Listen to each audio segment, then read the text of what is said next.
कभी भी नौजवानों जरा मैं आपको टीवी पर दिखाऊंगा, ये कभी नहीं हुआ कि एक जमहूरियत के अंदर एक पॉलिटिकल पार्टी ने सुप्रीम कोर्ट के ऊपर डंडों से हमला किया।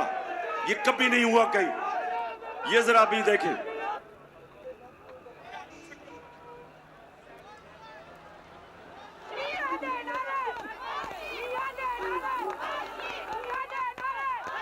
ये सुप्रीम कोर्ट के बाहर खड़े हैं। ये 1997 की बात है। पुलिस ने रास्ता दिया इनको, नवाज शरीफ की हुकूमत थी। ये जरा देखें, सुप्रीम कोर्ट में पुलिस से इनको नून लीग के गुंडों को जाने दिया क्योंकि वो नवाज शरीफ के खिलाफ फैसला करने लगा था justice Sajjad Ali Shah.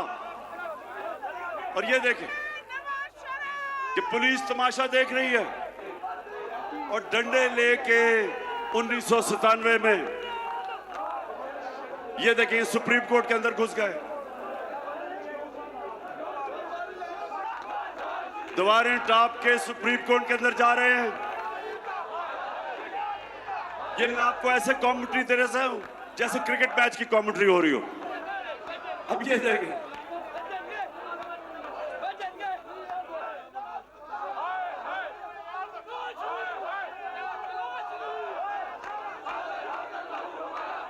Supreme court के ऊपर चढ़ गए और पुलिस तमाशा देख रही है। ये सुने, अब मैं आपको क्यों दिखा रहा हूं? And he said that the court ये किसी जमहूरियत में नहीं होता। thousands of people coming Sajjad Ali inside. Shah को उन्होंने सुप्रीम कोर्ट से भगाया, वो जान भी बचा के भागा जो चीफ जस्टिस था। और फिर इन्होंने जजेस को, बाकियों को पैसा चलाया, ब्रीफ केस चलाए और सजाद अली शाह को हटाया गया। कोई एक्शन नहीं लिया गया इनके ऊपर। और ये वो लोग हैं जो आज मुल्क पे मुसल्लत है और आज कहते हैं चोरी हमने की है, हमें एनआरओ दो। इसी अदालत उज़्मा में एक बार साबिक वज़ीर-ए-आज़म नवाज शरीफ भी पेश हुए। तारीख के आईने में जरा 1997 में भी झांका जाए। चीफ जस्टिस सैयद सज्जाद अली शाह थे, मगर सुप्रीम कोर्ट की इमारत यही थी। शहबाज शरीफ वज़ीर आला पंजाब थे और पंजाब हाउस पर सैकड़ों मतवालों का राज था। कीमे वाले नानों से मतवालों की खातर मदारत तो किसी को अभी तक नहीं भूली। उस वक्त के वज़ीर आज़म नवाज शरीफ अदालत में पेश हुए तो फिर सुप्रीम कोर्ट की तारीख ही बदल गई। इस पर मुस्लिम लीग के मतवालों का राज था। नाक़दीन कहते हैं कि सुप्रीम कोर्ट में एक वज़ीर आज़म किस सादगी से आया जबकि दूसरा किस साइदा से। लेकिन मैं इनकी नीयत के ऊपर शक कर रहा हूं और मुझे हमेशा शक रहा है क्योंकि ये लोग कभी भी अदलिया को आजाद और मजबूत नहीं देखना चाहते थे। जिस शहबाज शरीफ ने आज ये जल्दी में फैसला किया और ये सिर्फ और सिर्फ अदलिया के ऊपर, सुप्रीम कोर्ट के ऊपर प्रेशर डालने के लिए किया। और वो क्यों किया है कि इलेक्शन नहीं चाहते। तो सारी चीजें वहीं से शुरू हो रही हैं कि ये सारे डरे हुए इलेक्शन से, उससे भागने के लिए प्रेशर पड़ रहा है सुप्रीम कोर्ट के ऊपर कि इलेक्शन किसी तरह ना करवाएं।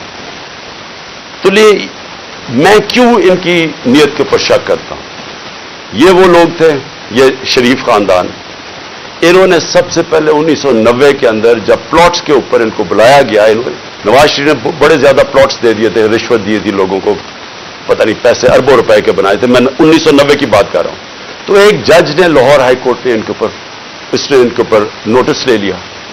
तो तब भी दूसरे जजेस को साथ मिला के रिश्वत दे के उस जज को इन्होंने जीरो कर दिया था। और इनको जज वो पसंद थे और इनके टेलीफोन कॉन्वर्सेशन है कि जज साहब जनाब बेनजीर को 3 साल ना सजा हो बल्कि 5 साल हो।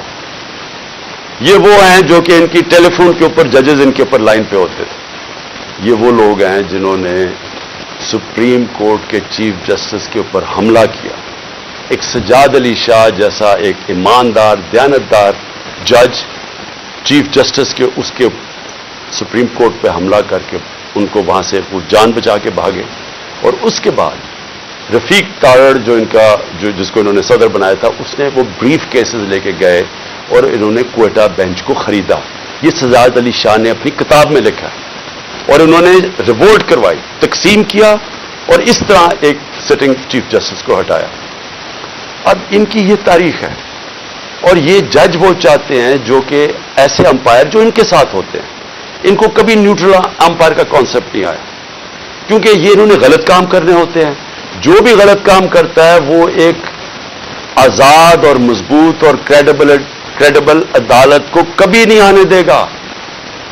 اور انہوں نے اسی طرح ہمیشہ سارے اداروں کے اوپر اپنے لوگ بٹھائے, ان سے غلط کام کروائے. آتے ساتھ ہی شہباز شریف نے کیا کیا, اس نے اپنا ایف آئی اے کا ہیڈ اپنا بنایا.